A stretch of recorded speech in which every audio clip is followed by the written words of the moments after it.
Hello, everybody, and welcome to the Soul Collective. My name is Jilly Godwood, and today I have a very beautiful special guest all the way from Texas, America, Bevin Niemann, and we're going to be talking into the empath narcissist dynamic, the duality, as well as the masculine and the feminine. So welcome, Bevin.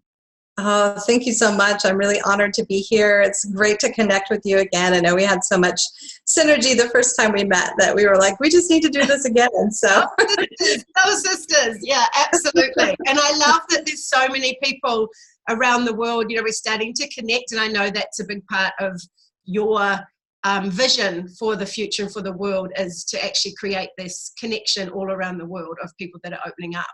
And we can talk into that a little bit later as well. Yeah, absolutely. Absolutely. Yeah. So as you know, lots of my heart-centered, beautiful empath tribe, you know, one of the biggest things is really honoring ourselves and our energy within our relationships, within our work, within our life. And I love the whole discussion about relationships and the whole empath narcissist dynamic, because it comes up for me a lot in my private coaching work with, you know, people really navigating that in their dynamics and really working into their own energy and how that is in their intimate relationships and their friendships. So this is something that I really want to, you know, deep dive into. So I'd love for you to perhaps share your experience and what's kind of led you to really come into this work. Yeah, absolutely. You know, I had a spiritual reawakening about 7 years ago. And through a lot of processes that I've been through to do my own inner healing, I really came to this awareness, that I was an empath. I had always been really tuned in ever since I was a child, and then kind of turned off my gifts for some period of time, just sort of trying to fit in, I guess, to mainstream culture, if you will, and then realized there's really something missing here, and I wanted to be able to really express who I was. And so that's been a journey, and for all of us, it's just this unfolding of getting a deeper understanding of who we are. But as a process of doing that healing work, I was able to go back and look at some of these relationships I had in my life, family dynamics, friendships, work relationships, and realize there was some patterning that was happening. And I think this is really true for a lot of us. And one of the things I recognized about myself is that I had really been a pleaser. You know, I call myself a chameleon because I was able to sort of shift and change my colors and my way of being depending on what I thought someone else needed me to be. And I had done that for years. And when I looked back at that, I realized, well, you know, part of that is the empath part of ourselves, where we can just merge and be one with other people, with everything around us, with the collective.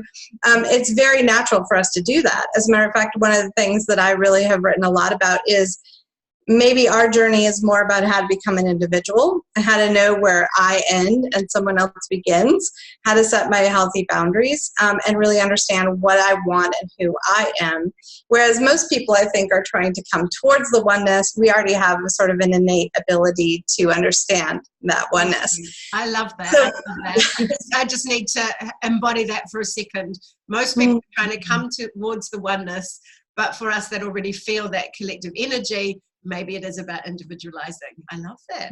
I've never thought of that before. I love that. Right. So if we look back and we say, well, why was I a pleaser and why was I shifting and changing myself? You know, and then we start to let go of some of that shame and blame. It becomes, well, this is just sort of my natural ability to do so. It doesn't mean, and I didn't know any different, or this was a dynamic that I've actually showed up in my family for about 3 or 4 generations, as far back as I can actually track, that there were 2 people who were married together. One was more empathic and one was more on the narcissistic scale. And then they had children, and then one of those children played that out, and I was one of the 4th generation to do that. And so it comes into these intergenerational patterns too, where, you know, if this is what we saw when we were a child, then this is what we thought love was. And we didn't know any different. And then as we grow and as we go through life experiences, we realize that doesn't feel good. As a matter of fact, many of us have had extremely painful situations. I've had, physical violence, and I've had, drug abuse, and there's all these things, like some really serious things. So when we start to recognize these patterns, then we can shift the energy. It gives us the power to say, I want to make some different choices for myself. And when I start to make different choices, and some of those choices can be really challenging, like letting go of a relationship.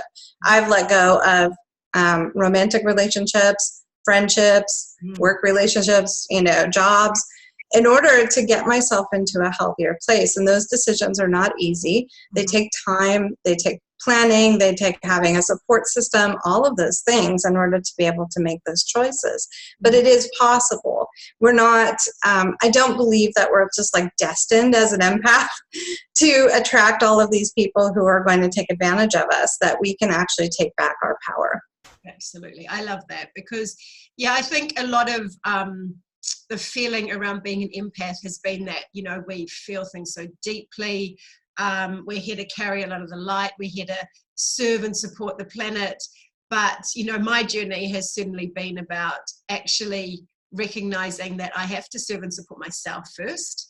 And I have to have those healthy boundaries around my time and my energy, because like many other empaths, otherwise we become so completely depleted.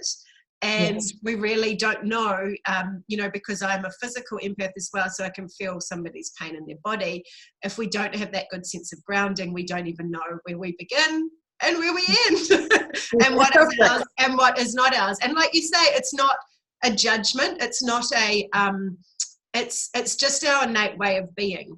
And it's, it's something that we're born into, and often just something that we regenerate because it's the way that we feel most loved. That's the way that we receive our love, is by being caring of other people and being adaptable. And I really want to talk into, for people that are listening, because I think the empath narcissist scale that we were talking about just before we got on this call, I think that's really interesting to feel into a lot more, because some of my clients say to me, when I start to work with them around boundaries and around self-honoring, they start to go into this, oh my God, I'm becoming a narcissist. Right. It's all about me. And I say to them, if you are worried about becoming a narcissist, you're not a narcissist. Exactly. A narcissist wouldn't care. That's sort of the defining thing. But let's talk into that scale of, what is it for you? How would you define an empath and a narcissist at the most extreme end? And then let's talk about that beautiful scale that we were talking into. Yeah, one of the best books I've ever read is called Rethinking Narcissism. Yep. And basically what the author does is he demonstrates that it is a spectrum or continuum. And on one side, there is a person who has narcissistic personality disorder, which is literally a lack of ability to be empathetic to anyone. There's no ability whatsoever. And mostly they believe that that's how their brain is wired. Empaths actually have brain wiring that allows us to be much more empathetic than maybe other people are.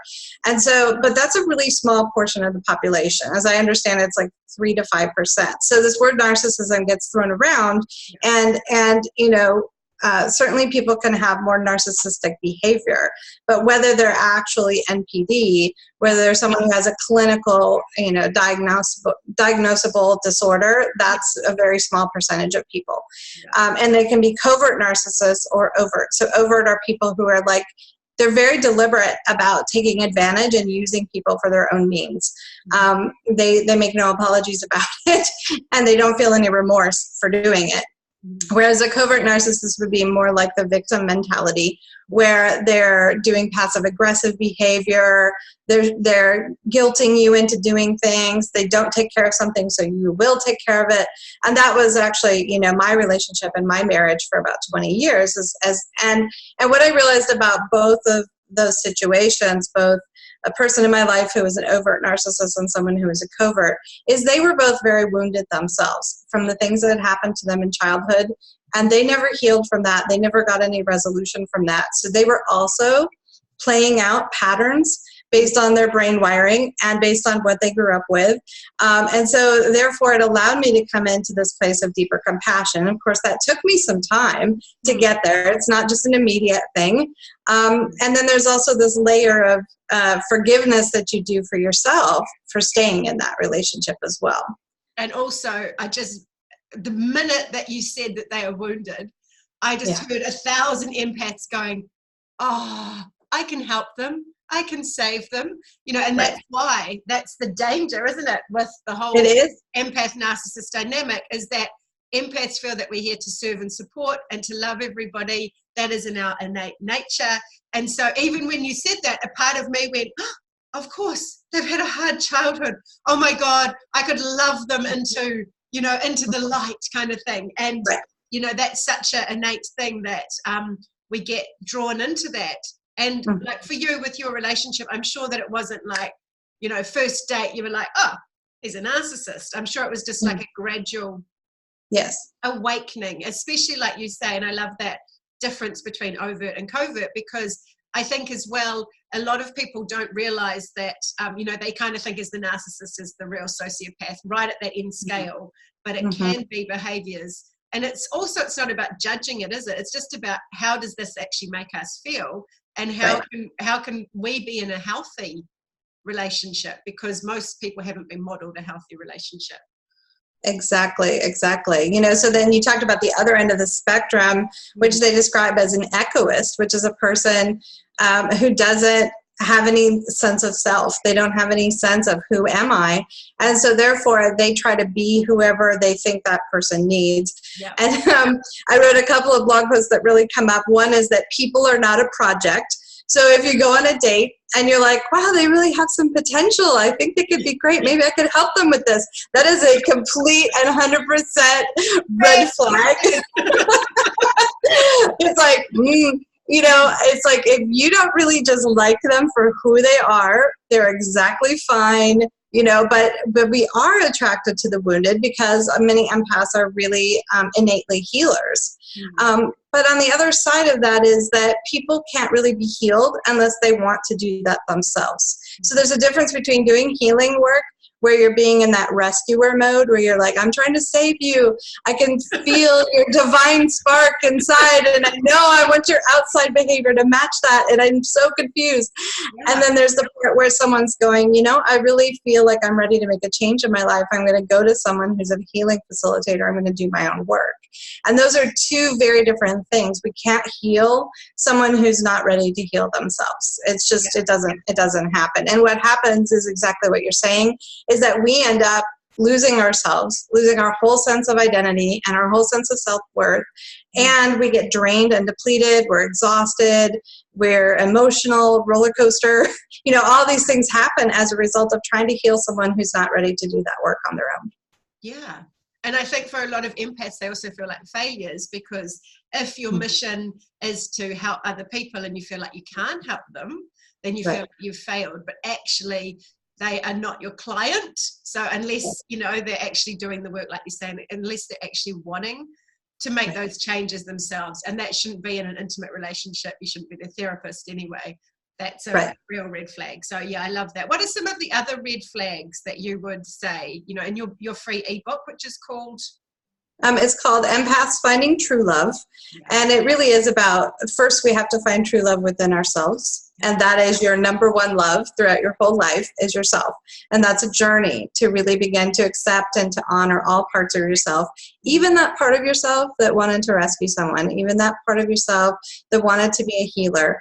There is space for that. There is room for that. It's just learning when it's appropriate and when it's not appropriate. And I had a great therapist who said, Bevin, you've, like what you explained to me is you've always chosen men who needed work and who were like they weren't standing kind of at the same level of self-awareness and consciousness and everything that you are. And I think you kind of liked that. Like you kind of liked that they needed you and you felt worth from that. What if you actually picked someone who's already at your level? And I was like, oh, that sounds pretty scary. Yeah. And then I thought, well, I'll try it. And I went out and I found just an amazing relationship. And he's also a coach as well. And so we always say, we're not each other's client. We hold space, but we let the other person do the work. And there's such a relief. And this is how, we have these two sides, right? We have the egoist on one side and the narcissist on the other. And then as you start to move yourself into the center, which is a secure relationship, right? Where both people are pouring from their own cup. Like they each are filling their own tanks. They each are doing their own work. You don't have to be responsible for someone else's emotions, for someone else's well-being. You can be a support system, and that's a whole lot different than feeling actually responsible to do that for them. And this is how you come into that center place. And the farther you get yourself into that center place, the more that you start to vibrate out and meet other people who are in that place as well. Because when you meet people who are not in that place, they're not secure, after you've been burned by maybe a couple of these relationships before, you really can feel that immediately. Like you said, in the beginning, you didn't feel that. It felt familiar. It felt like what you had when you were a child or what you had as a young person. But then once you start to recognize this dynamic, you really can feel it very, very quickly, because it feels like someone's like literally like you're being drained. You're like, I'm so tired every time I talk with them. They're just draining. And then you're like, okay, that's not a person who's holding their own energy. And I need to back up a little bit, and I need to hold them in their power and allow them to do their own work. I can feel compassion, which is very different than being in that deep sympathy and needing to take it on. And it's a practice. It really is just a practice of doing that. So some other red flags would be if a person acts one way in public, kind of puts on a face or a persona, and then behind the scenes with you, they're very different. They're very critical or denigrating you or trying to keep you away from other people and keeping you to themselves. There's just a lot of things that can come up where you're just like, this doesn't make me feel good, but then you think, I need to go along with it because I want to keep things peaceful and I want to have a harmonious relationship. And this is really, I think, where we can do the most work as sensitive and empathic people, is learning how to be okay, to speak our truth, and to be in that moment of discomfort with conflict. It doesn't feel comfortable for anyone, but I think we kind of try not to do it because it's like, we not only feel ourselves being discomfortable, we feel someone else. We're like, wow, that feels like a double whammy. But in that moment, we just have to hold our space and know that what we're doing is doing that self-love piece. Yeah, definitely. I mean, that conflict adverse scenario comes up. It's been a big thing for me, and it's a big thing for a lot of my clients, because exactly what you say, because we can feel their stuff and we can also feel our own stuff, and that's so deeply uncomfortable to be overwhelmed with so much emotion at that point. Yeah. So talking into, sorry, I just went a little unstable there. We're all good. Talking into the masculine and the feminine, because what you're describing when you're talking about the empath narcissist relationship and coming into that place of health.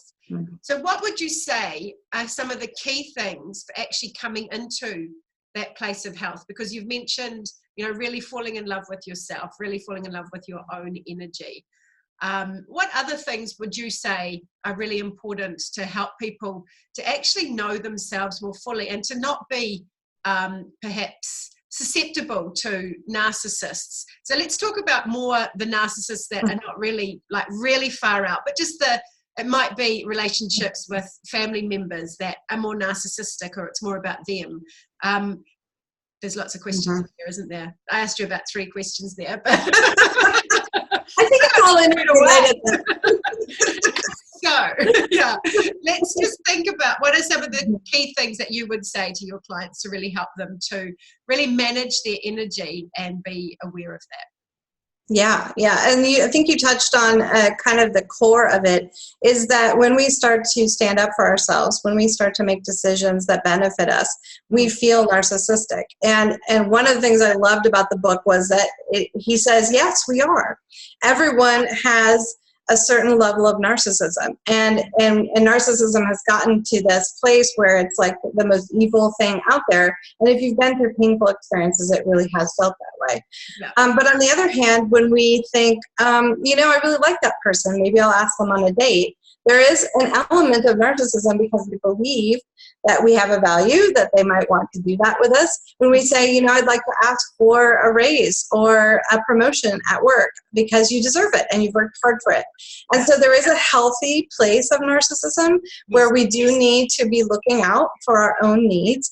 And we need to realize that other people are also going to look out for their needs as well. And that's okay. Yeah. The difference between a healthy set of narcissism where we're looking out for our needs, we're doing our own self-care, we're standing up, we're expressing our boundaries, we're saying what we want to do, what we don't want to do, and narcissism where it's in a destructive tone would be when a person's using someone else to get what they want. Yeah. So if someone's not really actually using someone else to get what they want, when they're just going, here's what I need to do, or I don't want to go to that movie tonight, or, how can we start to respect other people's boundaries as well? And recognize also that when we get into a really deeply triggered emotional state, every human being slides over on the narcissistic scale, and it becomes about, I'm protecting me. I need to protect me. I need to get what I need to get out of this. I need to be safe. And in that moment, we can realize this isn't really about me. This is about them being triggered, and they're going into that emotional state. And if I can maintain peace and calm in that moment, and I can just watch what's coming up inside of me. I can notice the sensations that are coming up in my body. Sometimes when people get really angry, I'll literally feel a ball of energy rising up from my stomach, and I go, oh, that's not mine. And I just release it down into the earth or dissipate it. I don't like return to sender because I think that person's already angry. I don't really want to amplify the energy, flow. But these are some things you can do, and really working on your own self-awareness, how these things show up in your body, when you get these insights that something's happening, when you start to feel tired, when you feel energized, and really looking at yourself and understanding, because what we are is like an antenna. And we are reacting to our environment, the things that are seen and the things that are unseen. And so if we start to pay attention to those signals and those messages as they're coming in, we can say, I wonder what that was. Maybe I just need to look around and see. Maybe I need to go for a walk for a few minutes. Maybe I need to take a break. Maybe I just need to listen here and not allow that triggered part of myself to come out because that other person is already in that state. Yeah. So there's different ways. I think it's just mostly like listening to ourselves inside because we have that power to do that. Yeah. I mean, I have a fairly intense, and you probably do, practice of self-care, which involves, meditation and grounding, and not just doing, but an actual compassionate awareness as well, when I start to feel things. And I often will say to myself, if I start to feel a myriad of emotions kind of swirling around in my head, I'll be like, when did that actually start? And it might be from an email message, or it might be after I've been around someone, or, I just kind of try and take it back to where did that trigger actually begin, and how was I feeling in relation to that event or that person, to try and sort of center myself a lot more. I think it's fascinating that the whole empath narcissist dynamic, that whole thing, I think within an empath we have shamed a lot of that healthy narcissistic part of ourselves. And this is, something that I really work in, and I'm sure you do as well, is actually helping women particularly to navigate those parts of themselves that feel like they're selfish, that feel like they're self-honoring, and especially around things like money, especially around being in our own business, putting ourselves out there, because as you and I know, being publicly out there, I mean, that it takes, a fair amount of self-belief, and, there's an ego that has to be involved because we have to actually believe that we have something worthy of being heard. So, the shaming, because even when you were talking then, I was thinking there's parts of me that still shames the part of the selfish person. There's still a part of me that still sees that selfish person and thinks, oh God, it's all about them, but actually I've had to move. There's actually a part of me that's had to almost look at that and go, wow, that's actually amazing that they can be so single focused on themselves and their activities and their actions, and what can I actually learn from that? Because there's something that can probably be learned from empath, for empaths, from that sort of persona as well.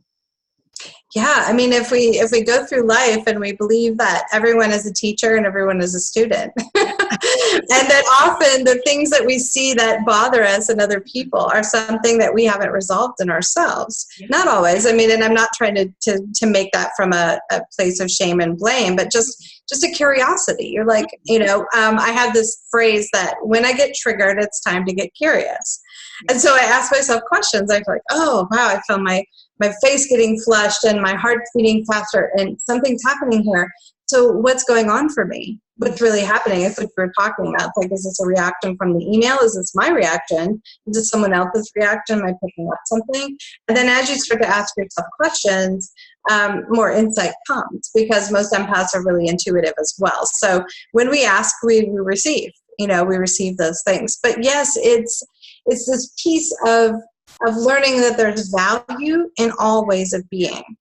And it's taken me a while to get to this place, but I realized that those relationships that I had where someone was further on that scale created this, I call it like a sword, right? So it's like in the beginning, I was this sort of lump of metal or clay, right? And I was very malleable, and it didn't even have any form. And then over time, as I, was on the anvil and the hammer hit and I was plunged into the cold water, it started to shape itself into this work of art, right? And so there's aspects of those difficulties that we've had that actually show us how strong and resilient that we actually are. Because now if something happens that's smaller than that, I think, I've been through harder things. I can deal with this, and I can deal with this. So I can do this. This is not a problem. I've been through something much more difficult than this. And it starts when we start to realize that those people were some of our greatest teachers. And when I say that I've worked on coming into forgiveness and compassion, what I mean is compassion from a distance. Like, I understand you were wounded, and I'm sorry that happened to you as a child, but I'm gonna feel compassion from you from over here, and you're gonna be over there, and that doesn't mean I need you in my life, and it doesn't mean that your outward behavior is acceptable, just because I know that you're wounded. And so this is a huge difference and a huge jump that I've made and that I help my clients make is that, we don't have to take that on because they had that. It's not ours. And when we take someone else's baggage and we carry it around with us, number one, it's really heavy. And every time we pick another person's, it gets heavier and heavier until we're like a pack animal, carrying all of this stuff. And then the other thing is that we're actually stealing their opportunity for learning. Yeah. Because when we learn how to stand up in our strength, when we learn how to set a healthy boundary, when we learn to be okay with taking care of ourselves first, we're teaching them something as well. And so I just think it's so important for us to be able to make this shift into that more secure place. Yeah, I love that. I love that. Becoming an empowered empath, loving them from afar, but not having to take it on. And that's with friendships as well. Just because someone's had a lot of stuff that goes on, I still have the boundaries around that. You don't have to take someone's call all the time. And, this is what I share with my clients. It's like, that can be such a big freedom for people. You don't have to take your mother's call every time that she rings. You can have some boundaries around that. You can ring them back when you're in the right state. You don't have to react immediately to someone's messages or call for help. You can give them that space to actually be able to go into it themselves. And, it's that dynamic of, I love that. Just loving them, but not actually having to be, the rescuer or even be in their presence. And, this is intoxicating for people, and it's almost like dizzying in the freedom that it can bring us, because it's almost like, when I talk about this with clients and for me in my own life, it's just changed the dynamic so much with everything. And I don't think that people realize how much this changes not only your friendships, your intimate relationships, your working life.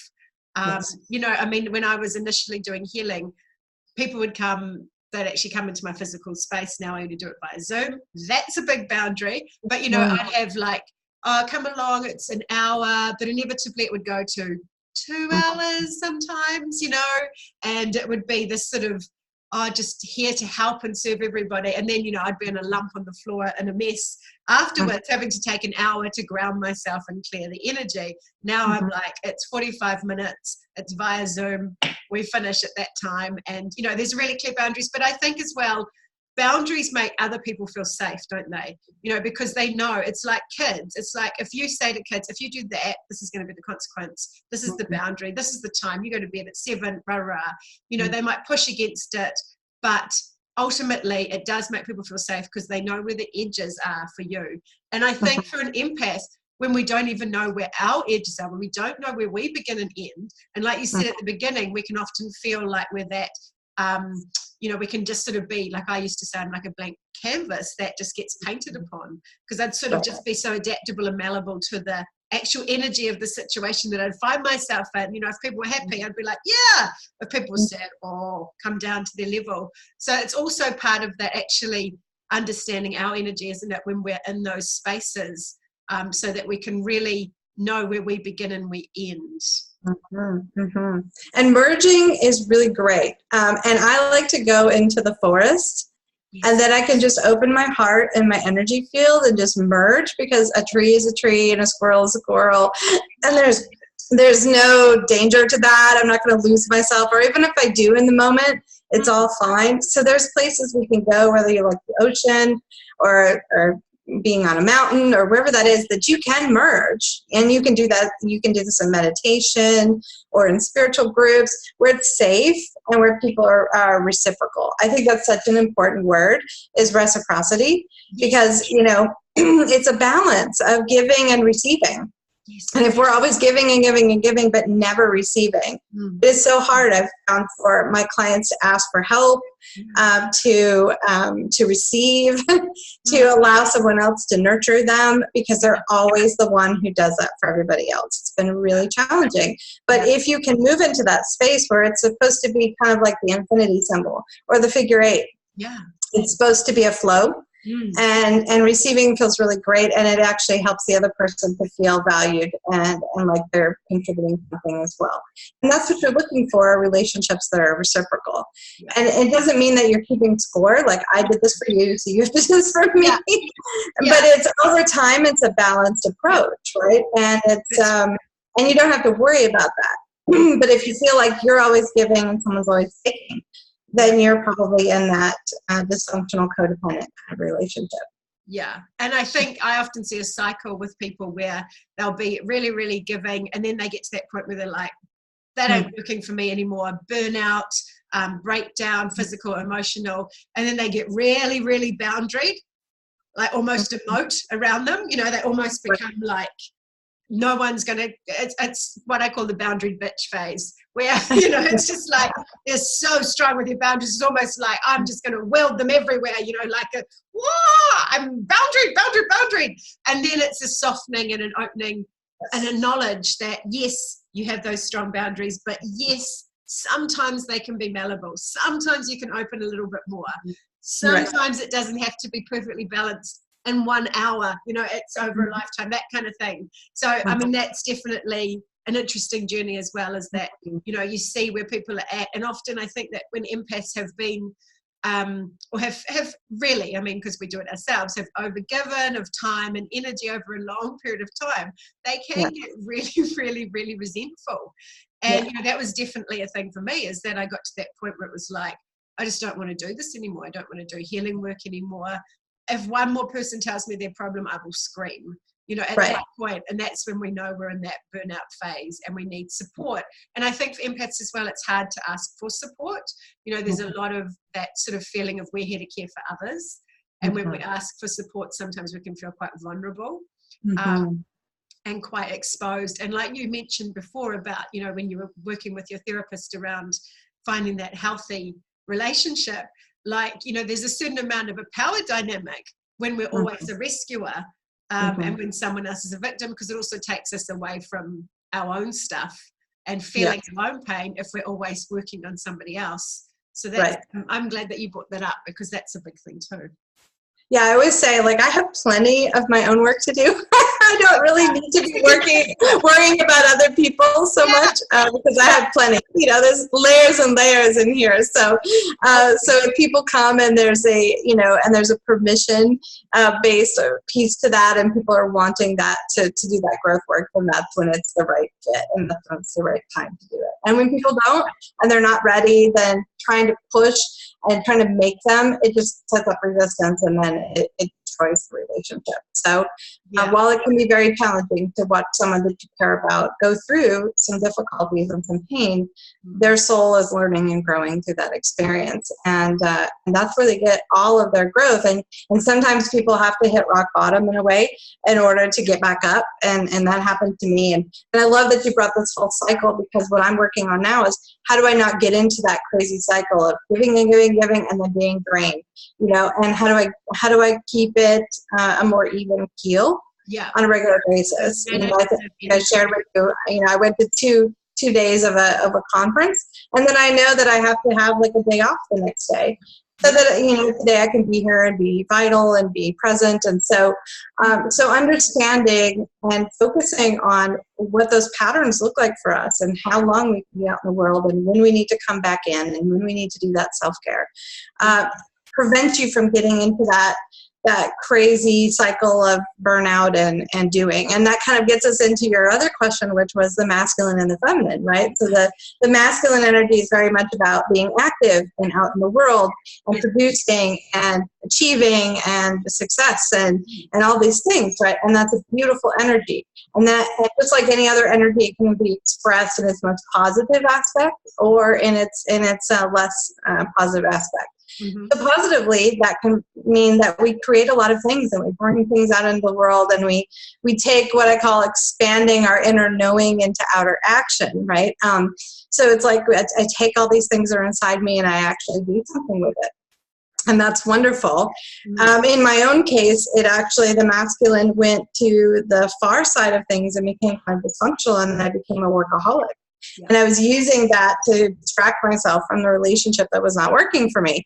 And so I was working, but then I was burnt out all the time. I was depleted. And finally my body said, oh, no more, you know, and I ended up taking like 6 months off, and I just had to lay down. And that's all I did for about 6 months. Wow. And it was really good for me to get back into that feminine side of myself, the being, right? And tapping back into my intuitive knowing. This was a part of my awakening experience, was to realize that I need to make time and space for both of those things. And again, on some days I'm going to be busier, and some days I'm going to be able to be more quiet, more receptive, more intuitive, and it's a balance over time.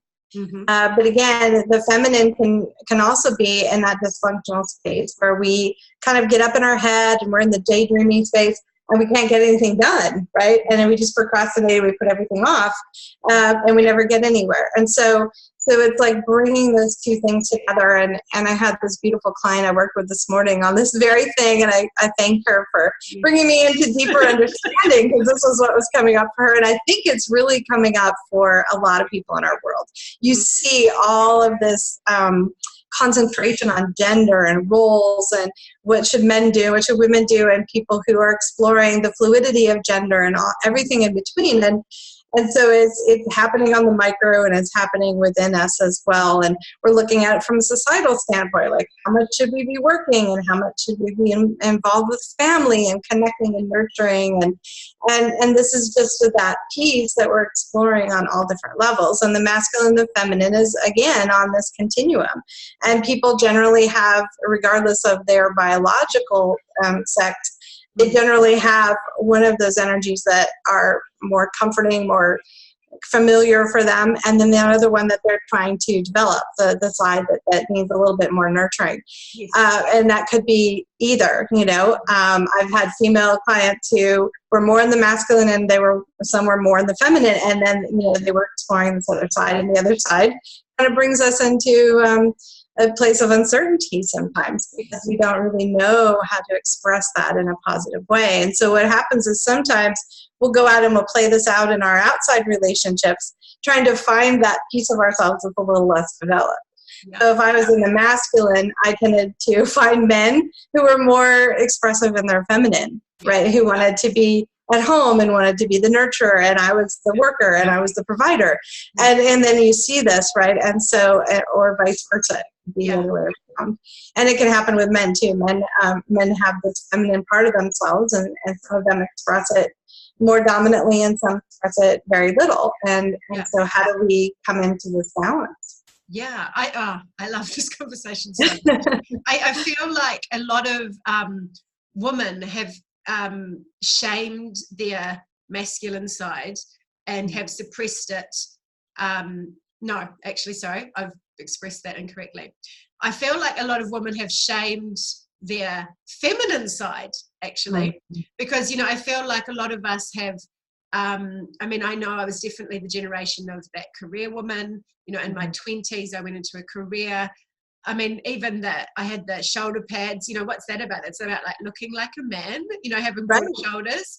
Like football pads or something. That's right. And it's all it was all in the masculine world of profits and margins. And, it wasn't about people. It wasn't about caring about people. It was about just, getting the money in. It was all about the money. It was that real masculine thing.